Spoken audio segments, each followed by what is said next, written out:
buenas tardes para todos ustedes. Bienvenidos a esta nueva edición del ciclo de homenajes de la Fundación Club de la Libertad. Mi nombre es Alberto Medina Méndez, voy a estar hoy acompañándolos en mi calidad de moderador de esta actividad. Por eso le damos la bienvenida a este 15º encuentro conversatorio del año 2021. La posibilidad de encontrarnos como hacemos cada sábado por la tarde, siempre a las 18 horas, encontrándonos ahora a través de la plataforma del Zoom para poder conversar e intercambiar ideas, conocimientos sobre esto que tiene que ver con homenajear a referentes del mundo de las ideas de la libertad.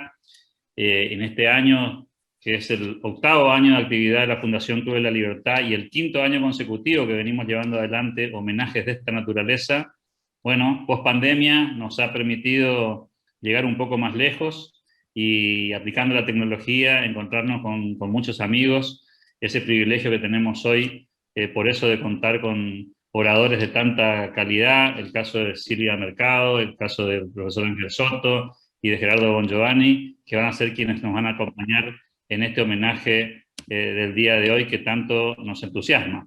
En ese sentido, contarles un poco para aquellos que no son usuales participantes de este tipo de encuentros, contarles que este ciclo ya tiene bastante historia y que la idea que tenemos es justamente ocupar una tarde de sábado, con lo complicado que eso que implica para muchos, pero al mismo tiempo la oportunidad para tantos otros de evocar, en este caso, a Octavio Paz en una semana muy particular. Tiene que ver con la proximidad de la fecha de su natalicio. Siempre en estos homenajes utilizamos como referencia la fecha de nacimiento y eso nos permite, por cierto, ordenar una agenda que cada vez se ha convertido en más interesante, también controversial en algunos casos, y eso por supuesto también nos entusiasma y mucho. Así que darles la bienvenida a todos, agradecerles a cada uno por su presencia, contarles a aquellos que son socios del club que pueden pedir un certificado gratuito, aquellos que no lo son tienen solamente un costo de 200 pesos y pueden pedirlo a través de nuestras redes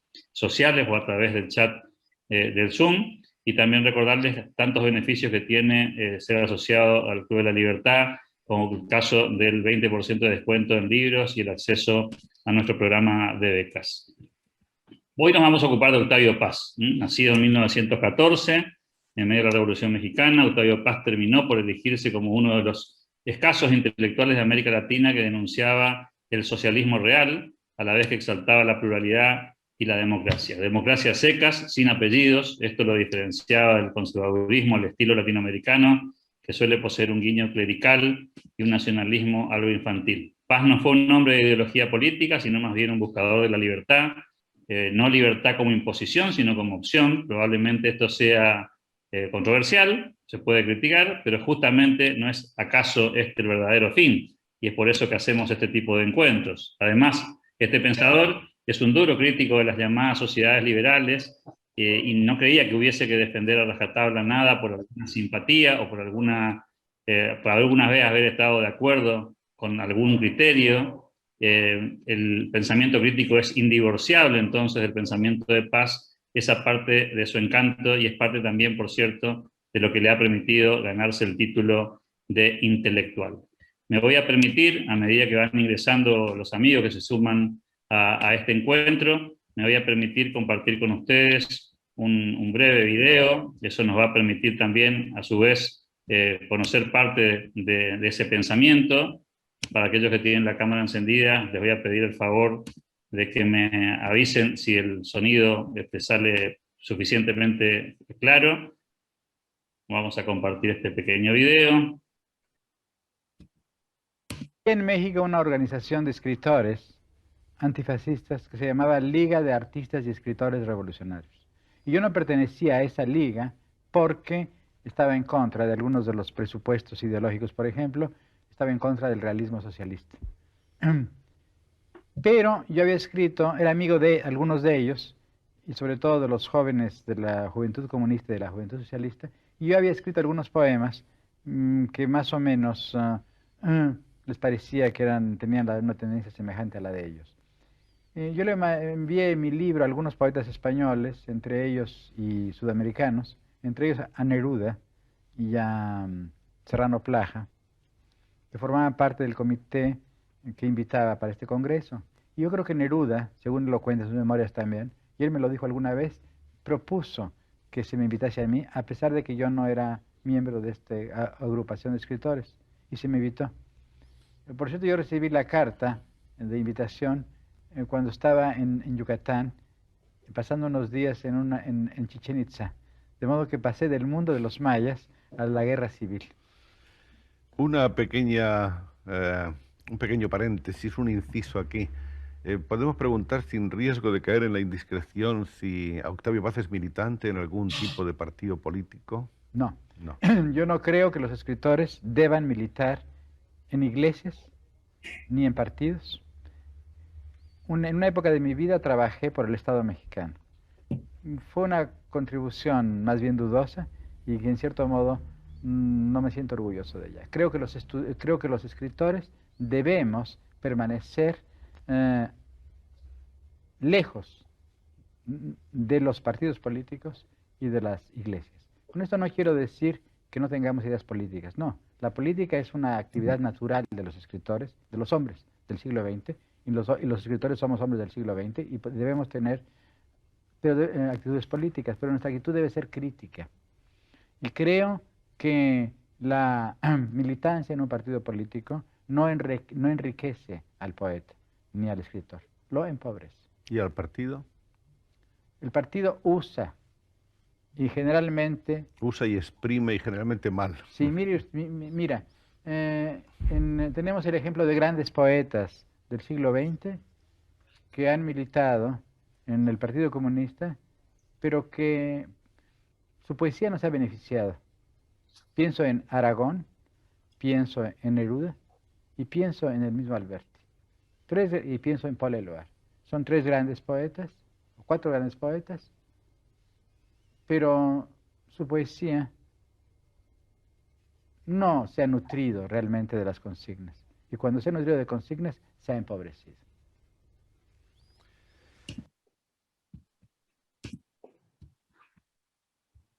Muy bien, muchísimas gracias por compartir esta parte. Creo que nos va a servir mucho de referencia para lo que vamos a tener como oportunidad de escuchar y conocer en el día de hoy. Quería agradecer muy especialmente a los amigos que nos acompañan y nos honran en este homenaje del día de hoy. Homenaje que nos permite llegar un poco más de cerca al pensamiento de Octavio Paz, y es por esa razón que quiero agradecer la presencia de Silvia Mercado, esta gran amiga, doctora en Historia del Pensamiento por la Universidad Panamericana de México, coordinadora de proyectos de la Fundación Naumann, también el gran amigo, el profesor Ángel Soto, que es profesor titular de la Facultad de Ciencias Económicas y Administrativas de la Universidad de los Andes en Chile, y el amigo Gerardo Bongiovanni, gran amigo también, por cierto, de Argentina, director general de la Fundación Libertad, director también de la Fundación Internacional para la Libertad. Recordarle a los oradores que vamos a tener la posibilidad de escucharlos en un tiempo estimado entre 15 y 20 minutos a cada uno de ellos, y que aquellos otros que quieran eventualmente participar de este homenaje, de esta actividad, lo van a poder hacer una vez que culminen las presentaciones, planteando, por cierto, sus inquietudes a través del chat o eventualmente levantándonos la mano para que podamos, luego de terminar las exposiciones, escuchar las inquietudes y consultas de cada uno de ellos. Dicho esto, le voy a dar la bienvenida a Silvia Mercado y la vamos a estar escuchando en esta primera parte como primera oradora de esta tarde del sábado 27 de marzo de este 2021. Gracias, Silvia, y te escuchamos. Gracias, Alberto. De veras, muchas gracias por la invitación y a toda la gente que se sumó a compartir este homenaje. Muy en especial también a Ángel Soto, que no veo hace muchos años, a Gerardo Bongiovanni, bueno, amigos de tanto tiempo en estos temas. Pues bien, quiero aprovechar la invitación para agasajar a Octavio Paz con un tema actual que creo que tiene mucho que ver con su perfil. Lo he titulado Octavio Paz y la cultura de la cancelación. Octavio Paz dijo las frases más profundas y poéticas sobre la libertad, pero no en el verso vano ni necesariamente apacible, sino la declaración expresa, el pronunciamiento demandante. Cito, la libertad es una posibilidad que se actualiza cada vez que un hombre dice no al poder. La libertad no se define, se ejerce. Otra frase, la libertad no necesita alas, lo que necesita es echar raíces. Sus ideas claras, sus palabras precisas, su inteligencia desafiante, la voz de Paz, de tan auténtica, tuvo que ser incómoda. Como dijo Alejandro Rossi, un filósofo mexicano, algo sucedió en México, algo grave y definitivo cuando Octavio Paz comenzó a escribir. Hay mucho que decir sobre Octavio Paz, múltiples facetas y diferentes perfiles del poeta que escribía ensayo, del ensayista que reseñaba la historia, del literato que logró hacer filosofía. 70 años de producción que se estima podrían reunir 14 tomos, cada uno de 500 páginas de temas que van desde la crítica del arte prehispánico, barroco, historia mexicana, por supuesto, política internacional y por supuesto y sobre todo y en todo poesía. Pero hoy me sumo a este homenaje tocando este tema, el tema sobre el cual Octavio Paz se hubiera manifestado con autoridad y convicción, la cultura de la cancelación. Pero vamos, ¿qué es esto? La cultura de la cancelación es ya ahora una suerte de movimiento que está consistiendo en retirar el apoyo o explícitamente cancelar, literal, a una persona que dijo o hizo algo cuestionable. Se puede entender como una especie de bullying generado por un colectivo de entes que, empoderados y embriagados por ser grupo, comunidad, cibertropa, se consideran moralmente superiores y se autofacultan el derecho de sancionar, censurar, rebajar a paria, hasta llanamente callar a quien consideren o tachen de ofensivo. Suena que se estuviera hablando de un fenómeno reciente, porque esta práctica, digamos, abusiva, está muy presente en la dinámica de las redes sociales y plataformas digitales. Sin embargo, la cultura de la cancelación no es más que una expresión, ahora muy de moda, para hacer referencia a costumbres de intolerancia que han estado presentes desde siempre y creo que a Octavio Paz le tocaron muy de cerca. Agudo pensador y crítico de las circunstancias que le tocó vivir, como en el video que nos presentaste, Alberto, hay que recordar que su vida transcurrió en paralelo a las guerras mundiales, a la Revolución Mexicana, a la Guerra Fría y a la caída del muro de Berlín. En todos estos escenarios, Octavio Paz no tuvo miedo de nadar a contracorriente. Como dijo Sabater, Octavio Paz tuvo el atrevimiento de tener la razón demasiado pronto y habló de cosas impopulares. Esta declaración tiene mucho que ver con uno de los hechos hito en la vida de Octavio Paz, su rompimiento con el comunismo. Momento parteaguas que definirá pasiones extremas en torno al poeta. Decimos rompimiento porque ciertamente Paz dejó ver, como muchos jóvenes del siglo XX, y en algún punto como lo decía en la presentación del video introductorio, compartió la ilusión comunista. Y aunque hizo esfuerzos por condonar ciertos ideales socialistas, finalmente y muy a tiempo se dio cuenta de lo que había detrás de estas desafortunadas utopías y decidió convertirse en un defensor de la sociedad libre. El primer paso fue denunciar al régimen soviético. Puntualmente, en 1951, publicó en la revista Sur, esta revista argentina dirigida por Victorio Campo, un artículo titulado Los campos de concentración soviéticos. Para Octavio Paz cayó la gran mentira y adelantándose casi 40 años al fin del régimen soviético, a la caída de la Unión Soviética, dijo, cito, vi el comunismo como un régimen burocrático, petrificado en castas, vi a los bolcheviques caer uno tras otro en esas ceremonias públicas que fueron las purgas de Stalin. Pues bien, consecuente con sus críticas al comunismo, fue duro con el estalinismo tropical de Fidel Castro, el cual advirtió que era tan perverso e inhumano como la dictadura de Pinochet en Chile. Hay que imaginarse el tamaño de la indignación de la izquierda latinoamericana. Le dijeron de todo y pues hasta le pegaron con la cubeta, como dicen aquí en México.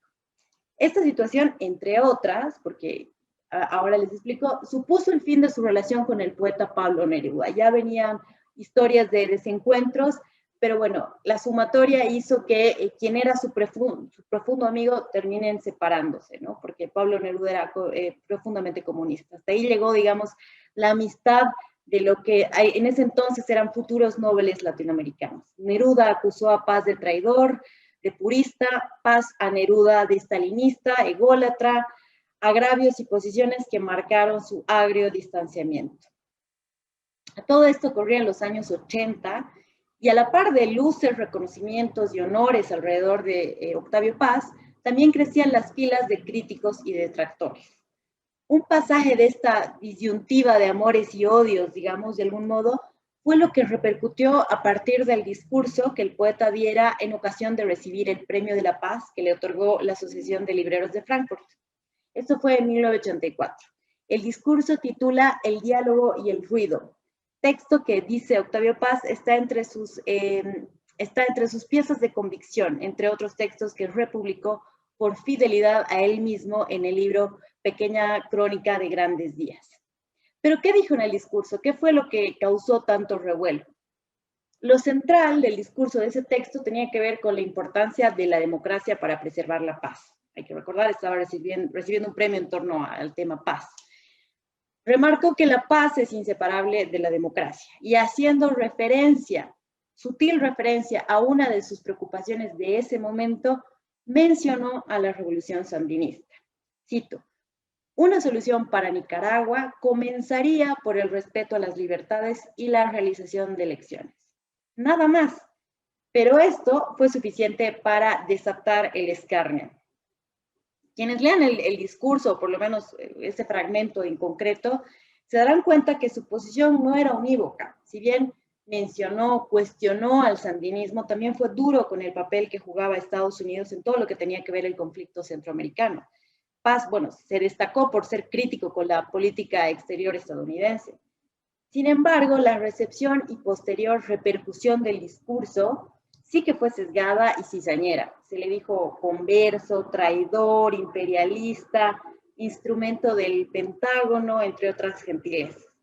Una semana de polémica y linchamiento en artículos, columnas, caricaturas, programas de televisión.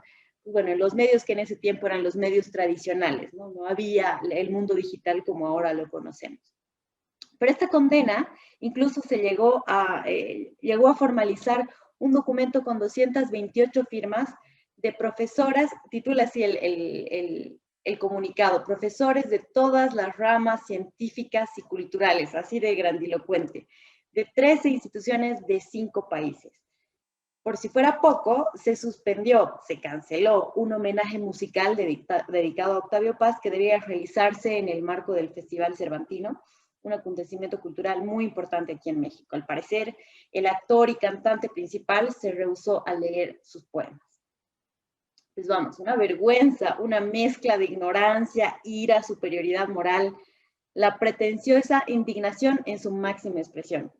Y claro, este repudio visceral, por supuesto, se manifestó en las calles y frente a la Embajada de Estados Unidos, aquí en Ciudad de México, mientras una multitud gritaba a voz en cuello: Reagan, rapaz, tu amigo es Octavio Paz, quemaron la efigie de Octavio Paz. Pues sí, hasta estos extremos. Entonces, Octavio Paz sí que padeció los bemoles de la intolerancia, o lo que ahora se dice la cultura de la cancelación. Y sí que le afectaron en relación a esta semana de repudio y odio y todo lo que desató aquel discurso. Como 15 años más adelante, todavía con tristeza, pero con mucha claridad, Paz dijo, cito: frente a la realidad inmensa de México, la física y la humana, ¿qué vale la minoría vociferante? Es un mal, una dolencia con la que hay que convivir. La única manera de curarlos y desarmarlos es dialogar con ellos. ¿Es posible? Lo ha sido en Europa y en otras partes. ¿Por qué no ha de serlo en México? Tal vez mi misión, o más bien mi función, en la historia, en la cultura moderna de México, ha consistido en preparar ese diálogo. No me tocará participar en él, pero habré hecho lo posible. Cierro. Este es un fragmento de una carta que ya publicó más adelante en 1999 en Memorias y Palabras. Pues bien, así de grande es Octavio Paz, y así de grande y extensa la intolerancia que trascendió fronteras. Vamos un poco más allá. En 2015 salieron a la luz alrededor de 14 informes que revelan cómo el régimen de Franco en España interceptó los escritos del poeta para recortarlos, alterarlos y censurarlos. Se dice que se dificultó la impresión y se demoró la presentación de sus libros, entre otros atropellos. Con todo este material hubo en Madrid una exposición denominada Octavio Paz, Guerra, Censura y Libertad, muestra que enseñó fotografías del viaje del escritor a España en 1937, justo cuando fue aquel congreso de escritores antifascistas, donde además él fue con Pablo Neruda, entre otros grandes nombres, así como otros fragmentos de textos observados y corregidos por los revisores del franquismo. Hay bastante información interesantísima sobre este hallazgo, pero lo oportuno a subrayar hoy es la fijación y la vigilancia alrededor de su obra. ¿Qué temía el franquismo que Paz fuera a decir? ¿Qué era lo que incomodaba tanto? Dicen las investigaciones que, menos mal, por suerte, algunos de sus ensayos sí se lograron publicar debido a la incomprensión de los textos por parte de sus censores, y que además, desde el punto de vista de ellos, nadie iba a leer esos engendros, en referencia a los textos de Octavio Paz. Cuentan también que se tachó su obra de peligrosa, irreverente, tendenciosa, soez, atroz y pro-marxista. Por todo esto, ya cerrando, se podría decir que ante Octavio Paz, izquierda y derecha lograron un empate en el gran torneo de la intolerancia y las faltas de libertad de expresión. Pero pues bueno, Paz trascendió libre, noble e impoluto a las desventuras de esos tiempos. Finalmente, todos aquellos que quisieron tapar su boca, ocultar sus letras, silenciar sus ideas, de algún modo dieron mayor brillo a su genio, más luz a sus obras. Ahora, por intriga, por curiosidad, por rebeldía, Octavio Paz es misión, sobre todo para quienes entienden que la libertad no se define y se ejerce, y se celebra porque es la mejor elección posible. Pues bien, hay varios temas, datos que tendrían que ver con las posiciones que tomó Octavio Paz y que le costaron amistades, como su gran y estrecha amistad con el escritor Carlos Fuentes, o también con Monsiváis aquí en México, y hasta en algún momento con Mario Vargas Llosa, aunque en este caso los dos sortearon con mucha tolerancia sus diferencias. Pero bueno, tocará escuchar a Ángel y a Gerardo para seguir platicando. Muchas gracias, Alberto. Muchísimas gracias, Silvia. Un placer tenerte desde México haciendo este análisis, doble privilegio. El tiempo de escuchar al profesor Ángel Soto, gran amigo chileno, con el que hemos tenido la oportunidad de encontrarnos en algunos lugares de este hermoso continente. Ángel, gracias por aceptar esta oportunidad de escucharte. Para nosotros es un privilegio, así que bienvenido y te escuchamos. Gracias, Alberto, muchas gracias. Oye, antes de comenzar y todo, a Silvia, que es una gran amiga. Silvia, ¿quién era ese que se negó a leer en el homenaje a Octavio Paz? ¿Tienes el nombre o no, Silvia? Está en un resumen de todo. Maravilloso. O sea, eso te prueba, Silvia, eso te prueba que al personaje, por haberse negado, no lo conoce nadie, y nosotros seguimos hablando de Octavio Paz. O sea, así que espectacular. Por problema de él, si no tuvo el privilegio. Por lo tanto, por lo mismo, yo no me iba a negar a participar en un homenaje como el que me invita mi querido Alberto, ¿no es cierto?, a este grande de las letras latinoamericanas. O sea, es notable, te fijas, a él lo olvidamos, a ese personaje, y nosotros vamos a seguir hablando, creo, por siempre de Octavio Paz. Quiero agradecer muy especialmente a la Fundación Club de la Libertad, con quien me une una larga amistad desde que Alberto estaba ahí incipiente con sus ideas para partir con esta idea. Y veo que a lo largo de los años ha logrado prosperar y posicionarse, así que muchas gracias, Alberto, por esta invitación, a este homenaje, y también por ayudarme a reencontrarme con dos grandes amigos como son Silvia y Gerardo, a quien me da mucho gusto por lo menos estar con ellos, aunque sea a través del online. Participar en este homenaje, creo yo, es un reconocimiento a este mexicano universal, cuya literatura, cuyo análisis, lo podemos extrapolar a todo nuestro continente latinoamericano. Eso a mí me parece que es una primera cosa bien interesante. O sea, Octavio Paz, desde lo mexicano podemos extrapolar a hacer un análisis de lo latinoamericano. Ahí está, por ejemplo, su Laberinto de la Soledad, es donde es realmente una mirada a lo que somos como continente. No olvido que esta idea de Paz respecto de la identidad latinoamericana me marcó mucho. Una vez le leí por ahí en alguno de sus múltiples textos que preguntarse sobre la identidad latinoamericana no tenía mucho sentido porque las tenemos todas, incluso más. Dice por ahí, y no voy a decir la profesión que dice Paz, si quiere las conversaciones lo puedo citar, pero me lo voy a guardar. Él decía, preguntarse sobre la identidad de latinoamericana es una tarea de, y marca la disciplina, ociosos, desocupados. No tiene ningún sentido porque la tenemos todas. A Paz, en lo personal me ha marcado mucho, y me ha marcado mucho, y perdón que hable desde lo personal, creo que no, como no estamos en una universidad y estamos un sábado en la tarde, creo que podemos hablar en un estilo un poquito más coloquial, ¿no es cierto?, más de conversación y sin tanto academicismo que al menos a mí también ya me tiene medio agotado todo este academicismo constructivista en el cual nos están metiendo. A mí me marcó mucho Octavio Paz respecto de la necesidad del intelectual de salir a la plaza pública. En este video que tú muy bien acertado colocaste, Alberto, donde él dice que efectivamente el intelectual no milita, que no milita en un partido, no milita en religiones, como puede tener una religión, puede tener una creencia, pero de ahí a militar en grupo, personalmente me hace mucho sentido, porque efectivamente le permite al intelectual, a intelectual entendido como académico en ese sentido, tener una libertad y poder opinar sin restricciones. Pero eso no quiere decir, a eso es lo que voy, que el intelectual no salga a la plaza pública, que es lo que hace Paz.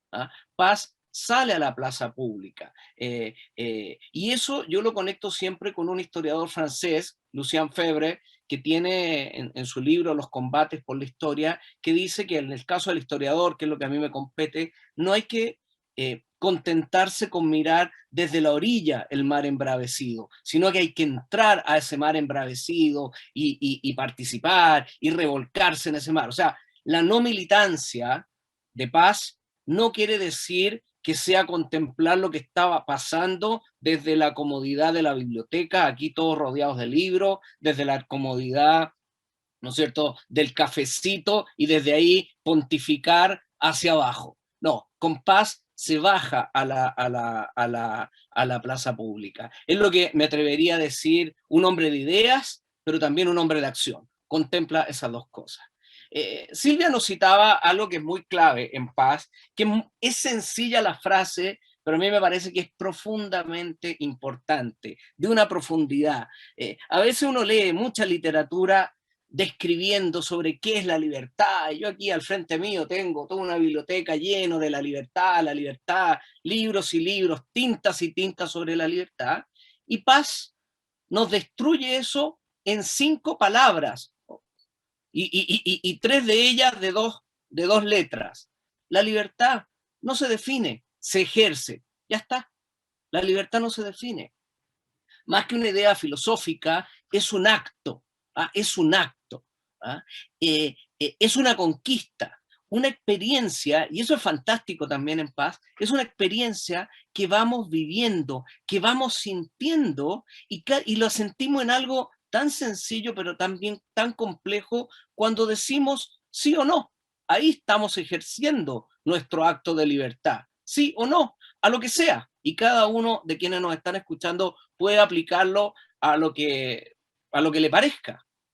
Es un no al poder, cuya decisión individual permite al mismo tiempo descubrirnos a nosotros mismos. Pero al hacerlo también me incluye al otro y descubro al otro, nos dice Paz. Repito, esta reflexión sencilla y profunda es de este poeta, de quien ahora recién, hace un par de meses, ¿no es cierto?, cumplimos 30 años de que recibió el Premio Nobel de Literatura. Paz recibió este premio en diciembre del año 90, y el galardón llega en un momento en que la historia se estaba transformando ante nuestros ojos. 1990, mientras en Alemania caía el muro de Berlín, recuerden ustedes, yo estaba en la universidad, para que le vean a ustedes, las canas ya son de varios añitos que uno tiene, ¿no es cierto? Estaba en la universidad el año 89, Y desde Chile, por ejemplo, también era importante porque nosotros estábamos también avanzando en nuestro proceso de transición a la democracia. Era el último año de la dictadura de Pinochet, entonces esto era bien interesante. O sea, el año 90 llega en un momento bien interesante, no es cualquier año en el que él gana su premio Nobel de literatura. Yo estoy con Silvia, no sé si hoy le darían el premio Nobel de literatura por todas estas otras cosas que contaminan. ¿Cuántas veces hemos discutido con Silvia y con otros amigos por qué se demoraron tanto en darle el premio Nobel a Mario Vargas Llosa, por ejemplo? Por las mismas razones, unas razones políticas. En ese sentido, la Academia Sueca parece que está opera con otros criterios. Pero Paz también le gusta mucho la historia. Y si bien en Paz la historia es lenta, desde el punto de vista teórico uno lo puede ver, y en él hay una conciencia histórica increíble, en ese momento, en 1990, al igual que hoy día, con la pandemia, hay lo que nosotros podríamos definir una aceleración histórica.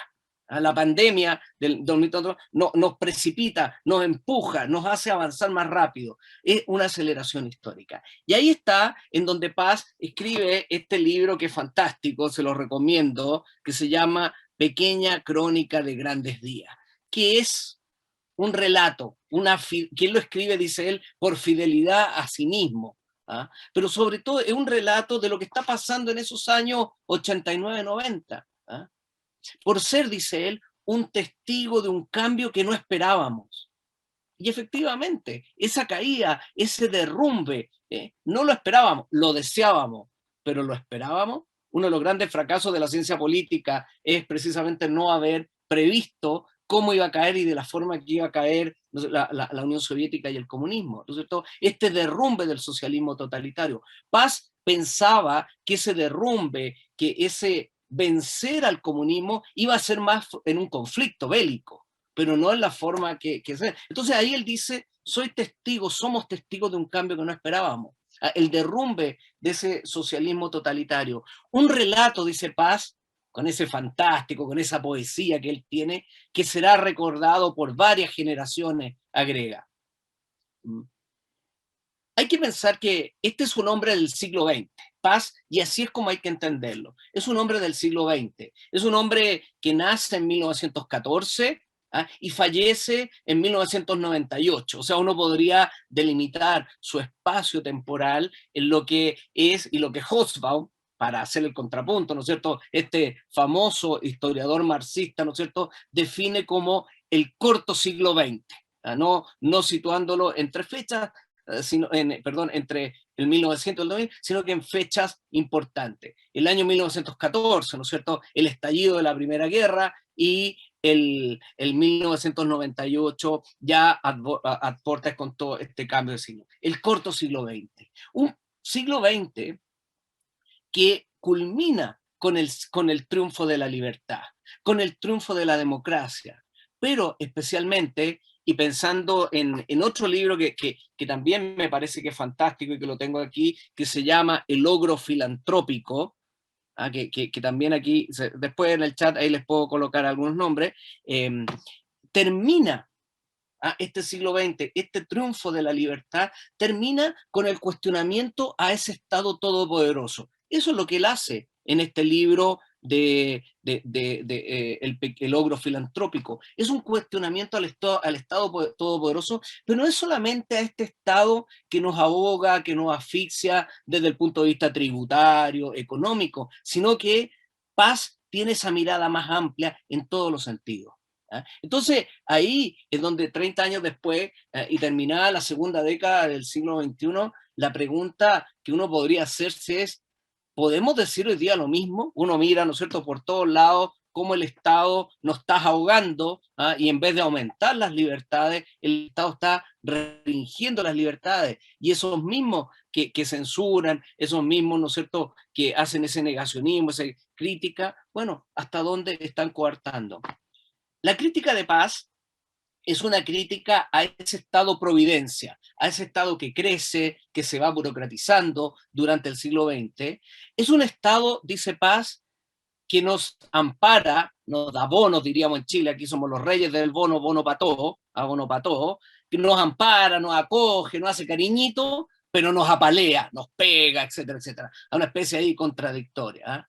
Y dice Paz, y esto es fantástico, y lo leo, nos ampara y nos apalea según el humor del príncipe o el capricho de la hora. O sea, esto depende, ¿no es cierto?, del capricho del príncipe, del gobernante, del humor.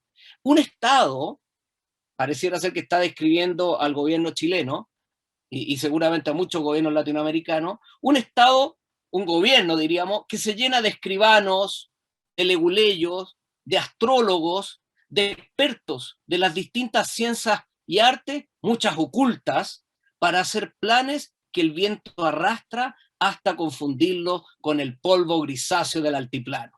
O sea, me van a perdonar, como es sábado en la tarde y cada uno está en nuestras casas, para mí está pensando, no sé, en el Palacio de la Moneda, cualquiera sea el gobierno, o sea, lleno de escribanos, leguleyos, distintas, y hacen y se lo llevan con planes que ahí quedan, ¿no es cierto? Se los lleva el polvo grisáceo del altiplano. Entonces, cuando uno lee esta cita, ¿cómo no pensar en esos palacios de gobiernos latinoamericanos en general, en esos equipos de asesores, en estos parlamentarios, en estos congresistas, en estos políticos en general?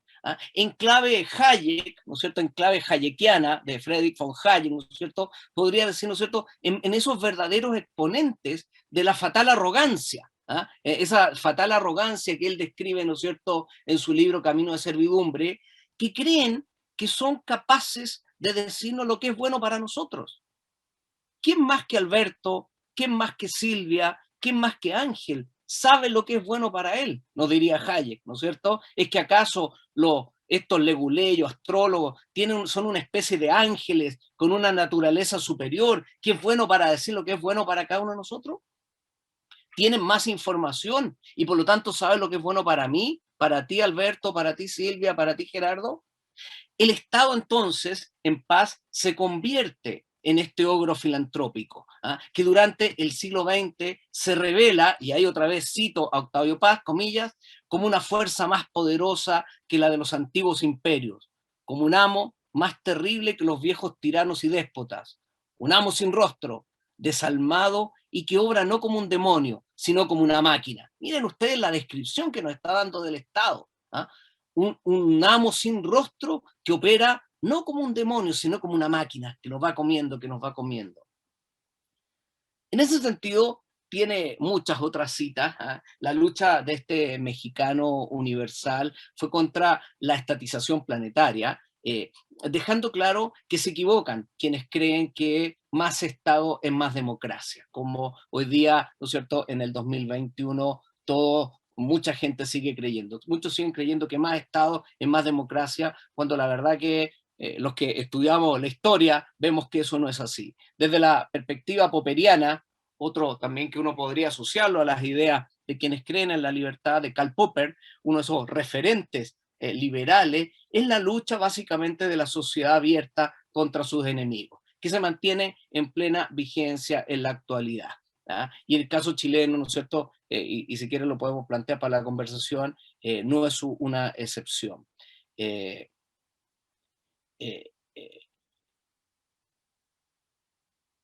clave pasiana, el humor del príncipe o el capricho de la hora, una idea de los escribanos o de los astrólogos.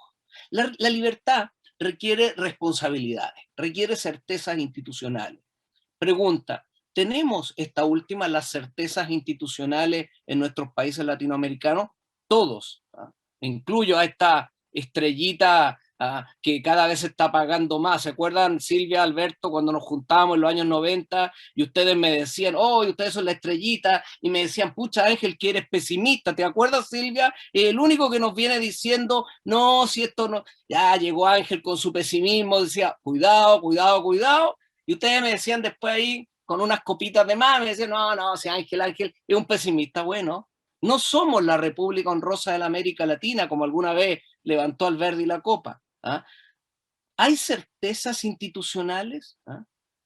Las vestimentas, al igual que el papel, lo aguantan todo. La pregunta es, ¿cuánto hemos avanzado en materia de libertad estos últimos años? Aquí estamos en una fundación que lleva ese nombre, Club de la Libertad. cuánto hemos avanzado en materia de libertades. Yo creo que hemos ido retrocediendo. Las conquistas sociales nos retroceden en esas materias, ¿eh? Entonces, ¿cuánto hemos avanzado? En clave pasiana, el silencio es la respuesta, porque nos quedamos pensando. Extrapolando esa mexicanidad descrita en El laberinto de la soledad por Paz, estamos encerrados en un espacio cuyo camino, cuya salida no conocemos. Ese es donde estamos en este laberinto. Paz es un intelectual crítico, y es una de las claves, ¿no es cierto?, y aporta mucho al pensamiento crítico. Es un crítico, ¿eh? Es un crítico y que se siente con la obligación, con la responsabilidad de salir a la plaza pública, de insertarse en el debate contingente, constituyéndose, lo que les decía en un minuto, en un hombre de ideas y en un hombre de acción, ¿eh? En quien cabe la responsabilidad de aportar a un proyecto de sociedad. No es hombre del poder, el mismo dice, no está feliz de haber militado, o sea, no militado, de haber estado trabajando al servicio del Estado. Recuerden ustedes que incluso cuando se produce la matanza de Tlatelolco, él está de embajador en la India y se devuelve y renuncia al gobierno porque no quiere ser un cómplice de esa matanza, tanto en cuanto el funcionario del Estado. ¿Ah? Es una conciencia que, a diferencia del político, no representa a nadie. ¿Ah? Nace, ¿no es cierto? Y lo que hace él con la literatura ayuda, y ocupo sus palabras, ayuda a ir desnudando a los jefes de su poder.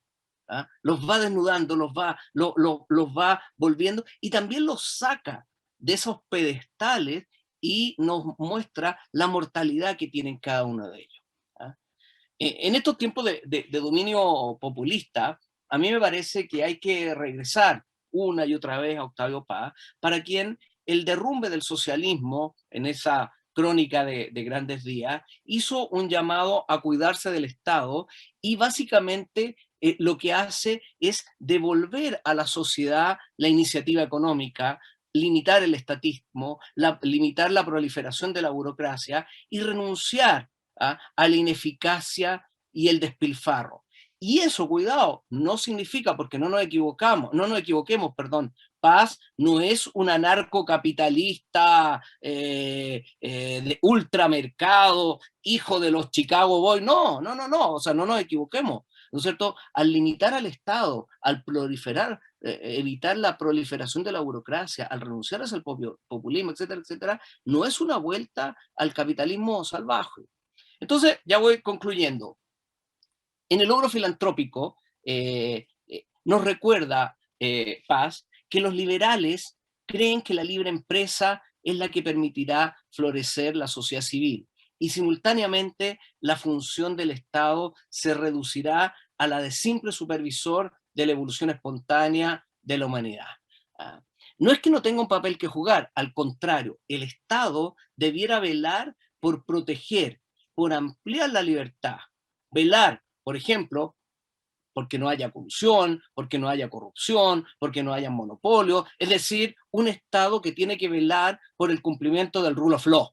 Ahí hay un punto. En clave futbolística, cuidar que el partido se desarrolle con las reglas fijadas, ¿no es cierto? Que cada uno, ¿no es cierto?, ocupe sus posiciones, que se juegue en equipo, las individualidades en la cancha, ¿no es cierto?, tienen que ser clave, ¿no es cierto?, esa maravilla cuando un jugador toma la pelota, pero cuidado, ¿no es cierto?, tiene que ser esta pesadilla del fútbol, sí, pero que a veces sirve, ¿no es cierto?, el VAR, y que nos va mirando, ¿no es cierto?, la cancha. Ahí está la clave.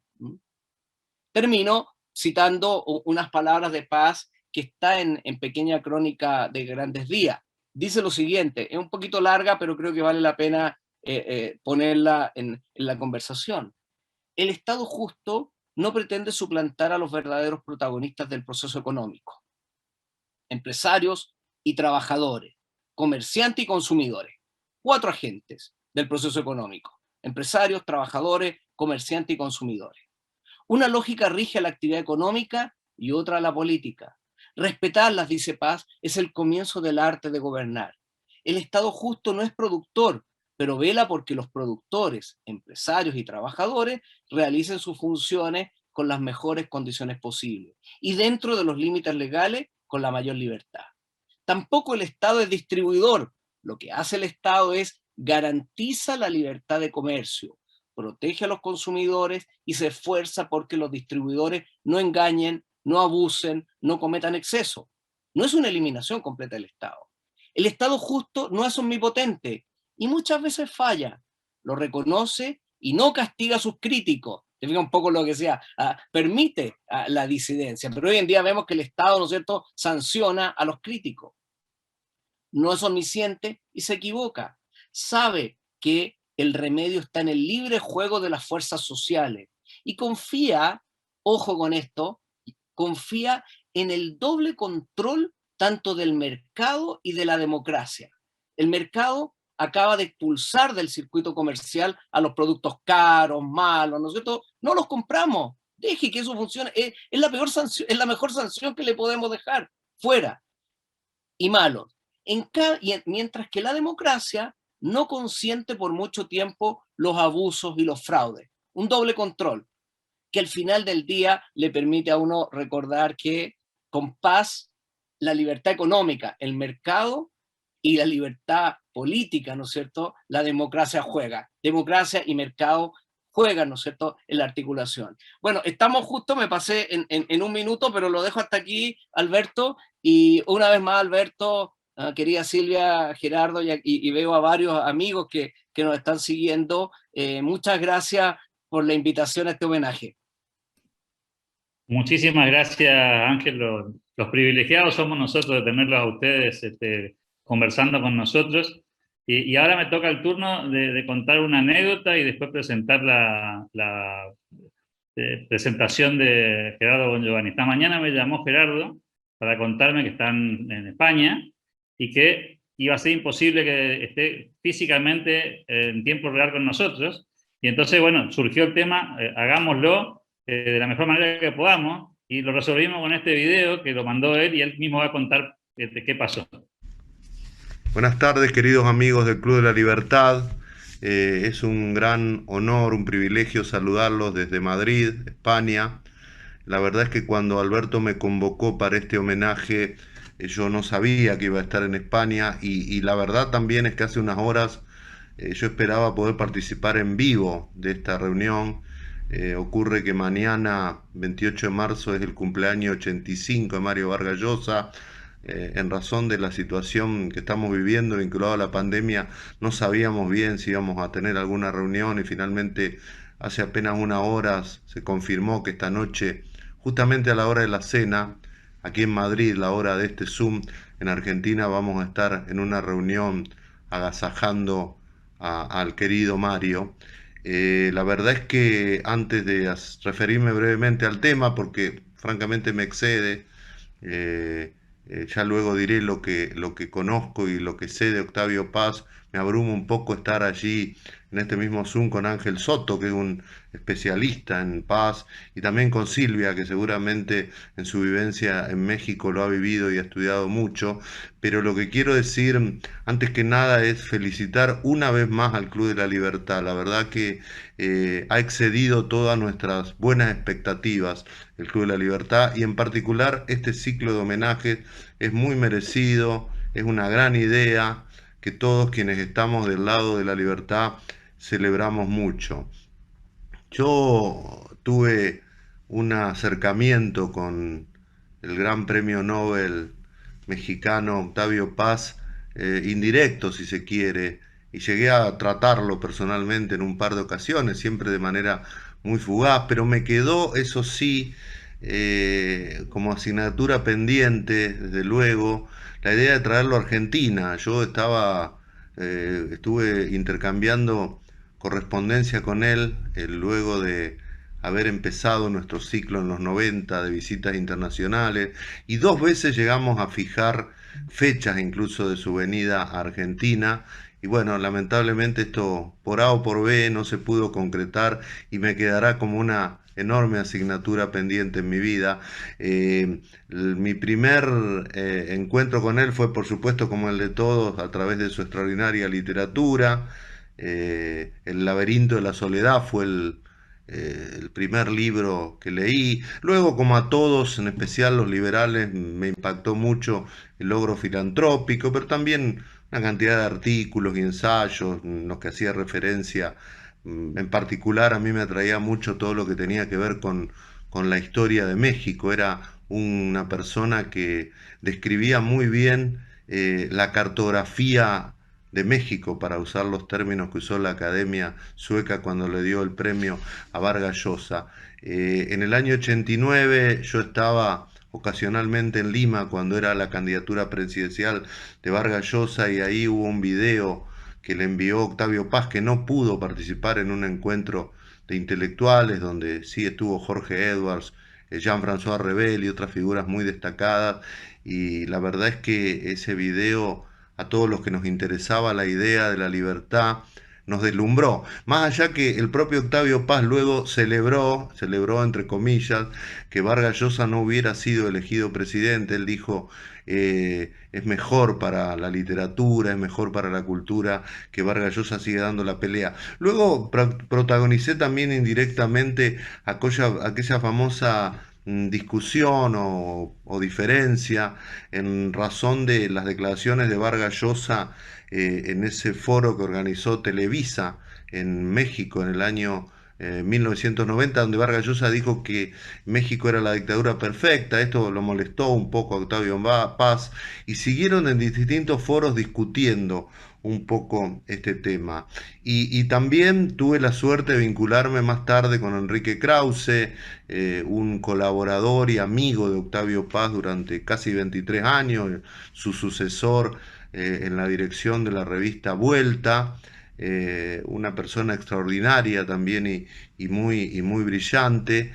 Y bueno, todo eso me permitió de alguna manera acercarme a la obra de Octavio Paz.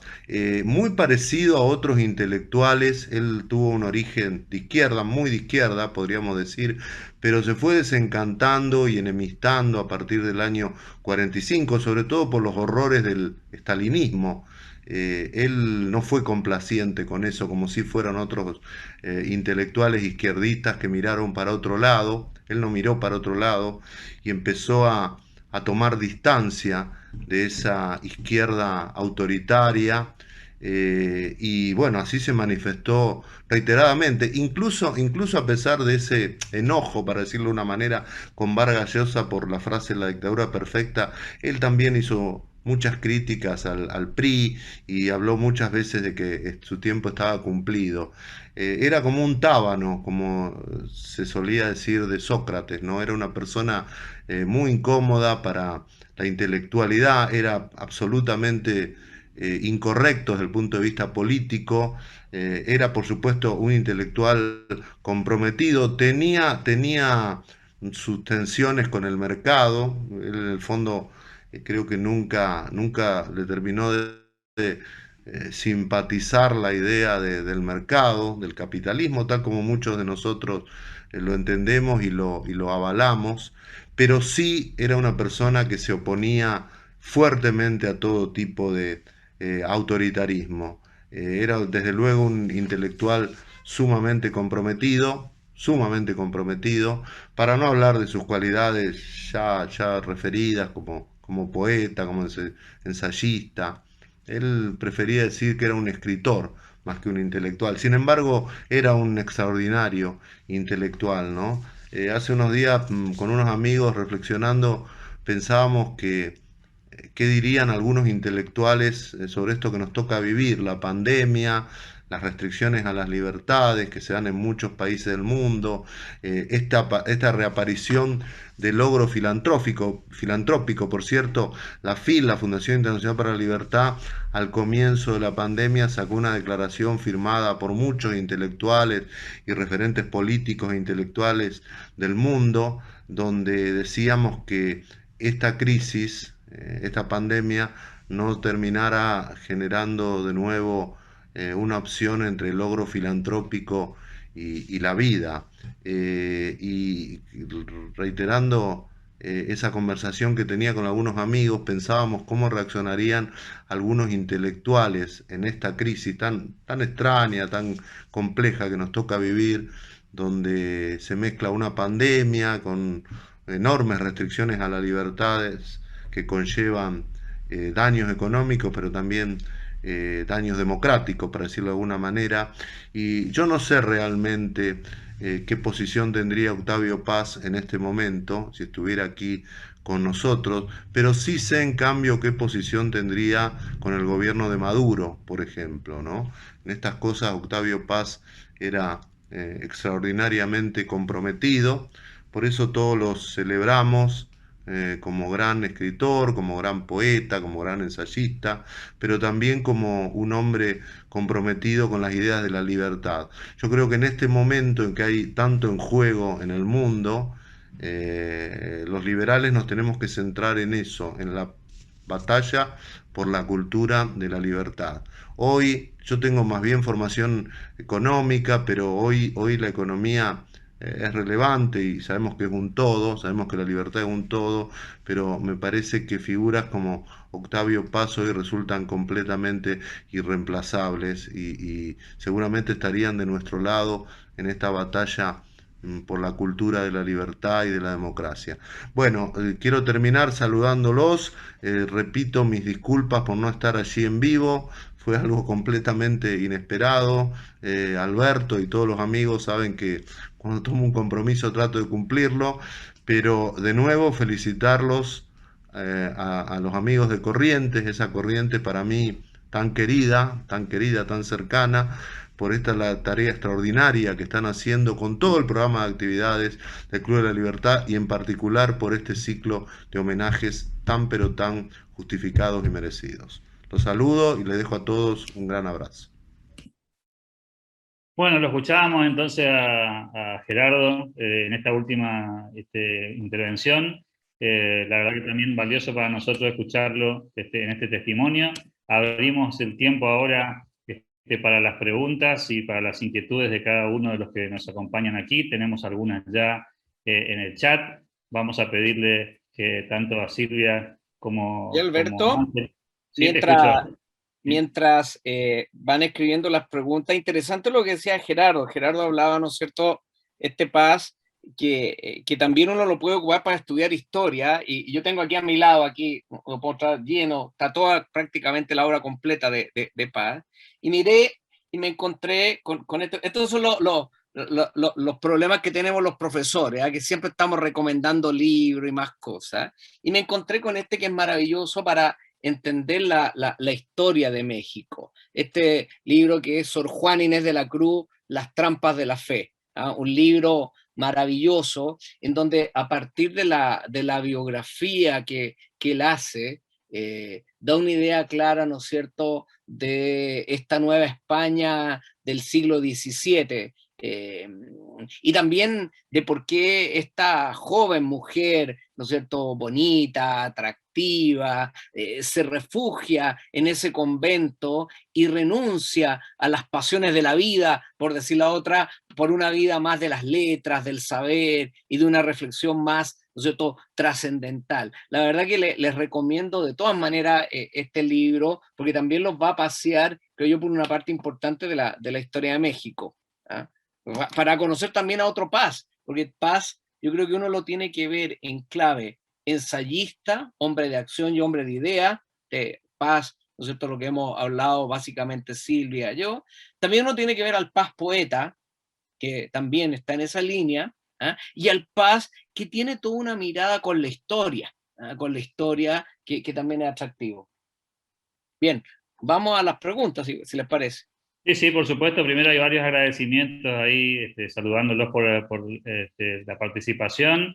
Hay una primera pregunta que aparece ahí de Carlos Hernández. ¿Cuál fue la influencia de la revista Vuelta de Octavio Paz en el mundo cultural y político de México? Para ambos. No sé, Silvia, si querés arrancar con algún comentario. Sí, claro. Pues bueno, la revista Vuelta está en medio de la revista Plural y la revista Letras Libres. Sin duda, yo creo que es donde germinan los intelectuales de México en relación a la crítica literaria y el análisis político. Algo muy valioso de Octavio Paz, que fundó las 3 revistas, es que supo delegar muy bien funciones. Y, por ejemplo, ahora Letras Libres está bajo la dirección de Enrique Krause, entonces sigue esta línea, esta función clave para México de tener intelectuales que vayan aportando reflexiones políticas desde la literatura. Yo creo que hoy por hoy es la resistencia. En Letras Libres tenemos, digamos, ahí un refugio, dados los tiempos que estamos viviendo aquí en México, ¿no? Con un gobierno que ha ganado con una mayoría importante, que tiene una popularidad indiscutible. Entonces, en Letras Libres, como hubiera querido Octavio Paz, tenemos como un respiro para pensar las cosas desde otro lugar, con otra perspectiva. Creo que lo que hizo Octavio Paz, delegando, además haciendo una cultura de publicar revista, que no es fácil, los proyectos editoriales no son sencillos de mantener en términos económicos, es muy valioso lo que hizo. Además, bueno, esto contribuyó también mucho a que el Fondo de Cultura Económica tenga una dinámica de publicación constante. Ángel, no sé si sumás algo aquí o sumamos la siguiente pregunta. Dice, ¿estiman que Paz era un influencer de intelectuales más que un escritor para los ciudadanos? Yo creo que los intelectuales, como dirían los millennials, no están ni ahí con ser influencer. O sea, uno da las ideas, ya está. Que las tome, que las tenga que tomar. O sea, no aplicaría el... Entiendo la pregunta y me parece que está muy bien pensada la pregunta y está bien dictada, pero yo la verdad que no aplicaría ese concepto para él. Él lanza y que la tome el ciudadano, la tome el intelectual, en quien sea. Sí, Octavio Paz, lo que uno podría decir es que lo que él hace sí influye fuertemente en muchos intelectuales. Uno de ellos, el propio Mario Vargas Llosa. Qué pena que no esté mi querido Gerardo acá, pero en en uno de los libros que sacó, y yo escribí una columna sobre eso, que saca, un libro que saca Vargas Llosa, donde él hace una pasada de los personajes que le hicieron el cambio a él en su idea. Se le quedó fuera Octavio Paz. Yo creo que ahí Vargas Llosa comete un error, pienso yo, importante, porque en otros lugares él ha dicho que Octavio Paz y Karl Popper son mucho más importantes en su conversión desde ese socialismo, de esa reverencia a la revolución cubana hacia el mundo más liberal. Me llamó, cuando leí el libro, me llamó profundamente que no estuviera Paz expresamente ahí en el libro. Ya me voy a acordar cómo se llama. La llamada de la tribu. La llamada de la tribu, gracias Silvia. No sé si a ti te pasó, a mí me llama profundamente que no esté Octavio Paz ahí, porque de verdad que... Entonces, eso sí, y en él y en muchos, porque además es una figura, Paz, que rompe, o sea, que rompe esquemas. Ya lo quisiera la izquierda como una figura, y como no pudo apropiarse de esa figura, porque no nos equivoquemos, Paz no es una figura de derecha, o sea, la derecha no podría apropiarse la figura de Vargas, de Paz, como si algunos sectores desde la derecha sí se apropian de Vargas Llosa el último tiempo. Con Paz no pasa eso. En ese sentido es clave. Entonces va influenciando. Pero ahí hay una cosa, creo yo, que tiene que ver con lo que planteaba Silvia, con este tema de, al no poder rebatirle su aporte intelectual, ¿qué hace lo otro? Lo niegan o sencillamente lo ignoran, no lo citan. Ese quizá, ¿no es cierto?, lo marginan, porque claro, si la obra fuera mala, si no tuviera ningún aporte, sería un ataque directo, ¿no es cierto?, a romper su obra. Pero como no, eso es imposible, ¿qué hacen? Lo ignoran, lo citan o van pegando por otros lados. Eso también es un clásico de la estrategia. ¿Sigo, Alberto, cortito? Sí, yo creo que llega a influenciar, porque Octavio Paz estaba metido en todo, era muy estudioso, por eso su obra es tan extensa y tan variada, ¿no? Escribió sobre la India, escribió sobre el Oriente, sobre México prehispánico, estaba metido en todo, también en política. Si hubiera habido redes sociales como hoy, también hubiera estado metido, también, me lo imagino, no lo conocí, o sea, no estuve en México cuando estaba él, pero me imagino que bueno, estaba en Televisa, en el canal más importante aquí en México, se metía en todo, entonces sí buscaba influenciar, como queriendo llamar a la ciudadanía, de algún modo, a la acción y al análisis constante. Y eso que dice Ángel es muy cierto. Justo estos días que estaban leyendo a propósito el libro igual en un café, Pequeña Crónica de Grandes Días, se me acercó un señor y me dijo, no conozco ese libro de Octavio Paz, ¿no? Y lo revisó y tal, porque mucha gente aquí en México, pues es un Nobel mexicano, lo reconoce por ser un poeta, pero luego se quiere marginar de sus posiciones como ensayista, un poco lo que le hacen a Vargas Llosa. Sí, me gusta como literato, pero como político, como si el escritor tuviera esa facilidad para sacarse las ideas y escribir sobre otra cosa, ¿no? O sea, yo creo un poco injusto eso que se hace con estas figuras en las que el público no termina de cuajar ciertas cosas y los quiere como separar en dos facetas, ¿no? Aquí en México, pues bueno, yo vivo a cuadras del Fondo de Cultura Económica que se llama Octavio Paz, ya a 3 cuadras donde vivió sus últimos días. O sea, sí está presente, pero no en lo completo que es este tremendo pensador, sino los actuales intelectuales se han ocupado de fragmentarlo, de ver qué les conviene decir de Octavio Paz. Y dicho sea de paso, muchos intelectuales siguen viviendo gracias a Octavio Paz, criticándolo y de otras maneras. Entonces sí que llegó a influenciar. Pero mira, siguiendo con el tema de la influencia, aquí estaba mirando está citado acá en este libro que yo escribí, que publicó Unión Editorial sobre Paz. Fíjate que si bien sí le escribe a los intelectuales, pero le importa también el hombre de a pie. Por eso me gusta mucho la pregunta que hizo alguien ahí en el chat. En Pequeña Crónica de Grandes Días, refiriéndose precisamente a Vargas Llosa, mira lo que dice Paz, y lo cito: estoy seguro de que mañana nuestros hijos y nietos recordarán a Mario Vargas Llosa, el novelista, al creador de mundos tan reales y fantásticos como la realidad misma. Bueno, sabemos, ¿no es cierto?, que Vargas Llosa ha creado 2 mundos, uno ficticio y uno real en el Perú. Pero igualmente, así como va a recordar a Vargas Llosa, al intelectual, pero igualmente al combatiente civil y al demócrata. O sea, te fijas al que también está. Saludo en él a la rara síntesis, bueno, etcétera, etcétera. Ese es un punto interesante. Y lo otro, Silvia, que a raíz de, tú citaste a Neruda, y ahí hay también una pelea, porque tú lo citaste de una manera muy delicada. Yo que soy, que no soy muy políticamente correcto, la verdad que es una pelea potente la que hay entre Octavio Paz y Neruda. Pablo Neruda a Paz lo calificó de ególatra, de ingenuidad psíquica, perdón, al revés. Paz calificó a Neruda de ególatra, de inseguridad psíquica y de estalinista. Y dice: cuando pienso en Neruda, lo estoy leyendo textual, esto está está citado de Las guerras culturales de Octavio Paz. Dice, escribió Octavio Paz de Neruda: cuando pienso en Neruda y otros famosos escritores estalinistas, siento el escalofrío que me da la lectura de ciertos paisajes del infierno. Clarito.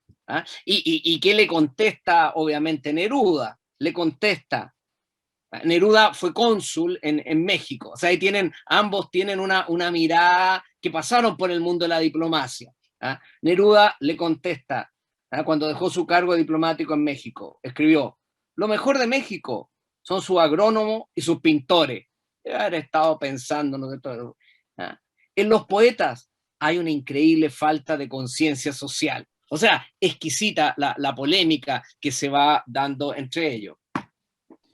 Bueno, aquí Rocío, nuestra amiga Rocío de Venezuela, que la vamos a tener la semana que viene para el homenaje a Carlos Montaner, le recordaba a Ángel que el libro La llamada de la tribu decía: el universo de Paz es también la búsqueda del otro, donde el poeta se completa somos seres que vivimos en un laberinto, muy actual, Octavio, dice nuestra amiga Rocío, a la que le mandamos un gran saludo. Susana dice, pregunta para todos, ¿esta situación mundial de la pandemia no se centraría Octavio Paz en la locura de haber entregado a los ciudadanos sus libertades civiles e individuales por miedo?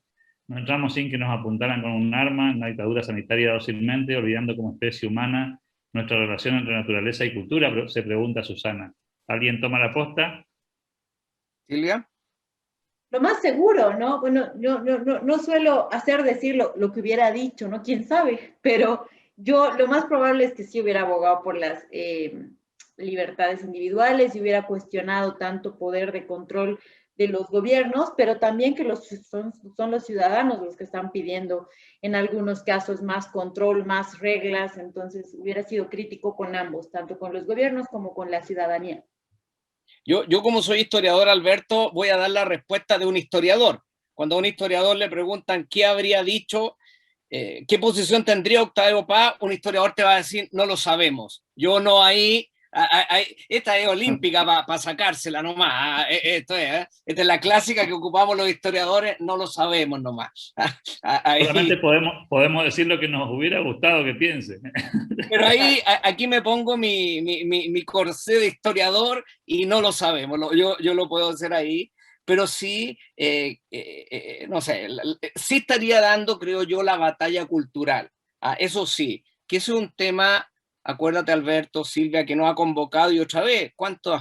Yo creo que llevábamos años hablando de esto, y te acuerdas que peleábamos algunos por ahí, yo defendiendo los temas culturales y otros los temas institucionales, y ahí algunos eran más institucionales y otros más culturales. Lo que sí yo creo que seguiría dando, y por eso yo me identifico mucho más con un Paz que con un Vargas Llosa y otros intelectuales latinoamericanos, porque Paz en ese sentido siempre fue por el tema, por esa batalla más cultural, y no se dejó seducir tanto por estas otras cosas, o sea, y en este equilibrio que tiene entre Estado, mercado. La batalla cultural no me cabe ninguna duda que la estaría dando, porque ahí él es muy claro en ese punto. Y lo otro, que no se deja seducir tampoco por el poder, ni por el jet set, que también es importante, y que muchos intelectuales latinoamericanos se dejan seducir por esas cosas. Creo que tenemos aquí la última, si es que no aparece ninguna más. Hay un comentario de Carlos Hernández que dice, no mencionaron las discusiones con Carlos Fuentes. Si podrían hacer alguna referencia a ese tema, Silvia. Sí, pues bueno, Carlos Fuentes era fan de Octavio Paz, creció al lado de Octavio Paz. Hay muchas referencias de Carlos Fuentes a Octavio, pero digamos, de los hechos que los distanciaron mucho fue esta semana polémica que les comentaba después del discurso que dio cuando recibió el premio de la Paz, y entonces hubo una semana de repudio contra él. Octavio Paz esperaba que sus amigos intelectuales, alguien diga algo, y nadie dijo nada. Y eso le dolió mucho, sobre todo de parte de Carlos Fuentes, ¿no? Al parecer, Monsiváis, hay algún artículo donde resume las posiciones y los silencios de esa semana. Y el silencio que más le afectó a Octavio Paz fue el de Carlos Fuentes, ¿no? Y también un poco en relación a lo que decías de del rompimiento con Neruda. O sea, Octavio Paz, cuando era un poeta, era muy sensible, ¿no? Y tomaba decisiones muy fuertes. También uno de los motivos por los que se separó dramáticamente con Pablo Neruda es porque decidió no publicar ciertos poemas de Neruda en antologías de poesía. Entonces, él también batallaba, ¿no? Tenía sus posiciones y tomaba decisiones políticas cuando se tocaban sus sentimientos de alguna manera. Claro, pero ahí te fijas, es que ahí donde uno ve, ¿no es cierto?, esa consecuencia. O sea, mientras Neruda, ¿no es cierto?, y otros, estoy pensando en otro grande, el propio maravilloso, ¿no es cierto?, García Márquez, que no reniegan, a pesar de ser muy claro, ¿no es cierto?, de el caso de García Márquez, a pesar de la evidencia, ¿no es cierto?, del totalitarismo cubano, castrista, sigue ahí y no reniegan de eso. El mismo Neruda. Acá no. ¿Qué es lo que hace Paz? Renuncia y renuncia a la embajada en la India y no quiere ser cómplice de esa matanza del Tlatelolco. Entonces, a ver, no le podemos pasar la factura como si se la podemos pasar a García Márquez, como si se la podemos pasar al propio Neruda, de esa consistencia con las ideas. Dos libros más que son fantásticos, este de Christopher Domínguez, Octavio Paz en su siglo, una maravillosa biografía, y este otro de Roberto Osben, que tiene Octavio Paz, viajero del tiempo, viajero del presente, otra vuelta.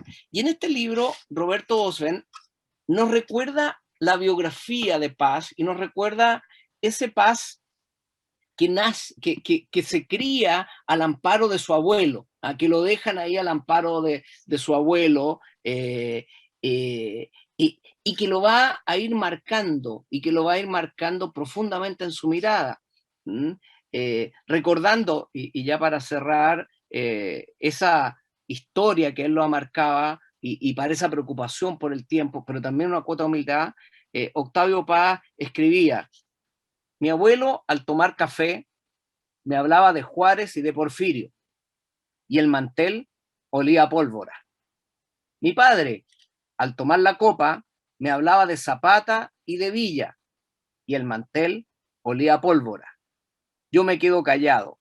¿De quién podría hablar? O sea, ahí yo creo que es fantástico lo que él va a tener mucho de qué hablar, porque habla, ¿no es cierto?, de todo un siglo XX y de esa dictadura perfecta, que aunque no le guste a Paz, yo creo que ahí Vargas Llosa le apunta directamente, porque es una dictadura perfecta la mexicana. Muchísimas gracias, Silvia Mercado, muchísimas gracias, Ángel. A la distancia también nos despedimos virtualmente de quien debe estar cenando en este momento con Mario Vargas Llosa, que es Gerardo Bongiovanni. Mandarle también un saludo a él, va a quedar grabado este homenaje, despidiéndonos también con una recomendación que nos deja ahí alguien que nos acompañó, que es Susana, con este poema que tanto le impactó y que quiere compartir con nosotros. Así que muy agradecidos desde el Club de la Libertad con Ángel y con Silvia por cedernos este tiempo maravilloso que le quitamos a la familia y al disfrute para compartir con nosotros sus conocimientos.